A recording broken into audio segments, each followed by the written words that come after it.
Syederalun, Wakil Ketua Umum Partai Nasdem Ahmad Ali mengakui Ketua Umum Partai Nasdem Surya Paloh dan Menteri Koordinator Bidang Maritim dan Investasi atau Menko Marves Luhut Binsar Panjaitan melakukan pertemuan di London, Inggris pada Desember 2022. Ali saat dihubungi Kompas.com pada Sabtu 14 Januari 2023 mengatakan pertemuan tokoh politik yang sering akan membawa dampak positif untuk masyarakat ketimbang masyarakat melihat dinamika politik yang penuh dengan nuansa permusuhan. Ali mengatakan pertemuan tersebut juga merupakan silaturahmi dua tokoh yang telah berteman sejak lama dan kebetulan bertemu di London. Diketahui saat ini hubungan Nasdem dan Istana serta PDIP tampak renggang.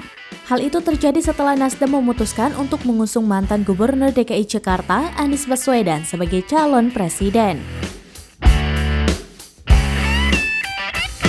Informasi terbaru, kader elite PDIP Jarod Saiful Hidayat dan Hasto Kristianto terus menyampaikan desakan agar kader Nasdem mundur dari Kabinet Indonesia Maju. Namun Nasdem kekeh mengatakan setia terhadap pemerintahan Presiden Joko Widodo dan Wakil Presiden Ma'ruf Amin hingga masa jabatannya berakhir.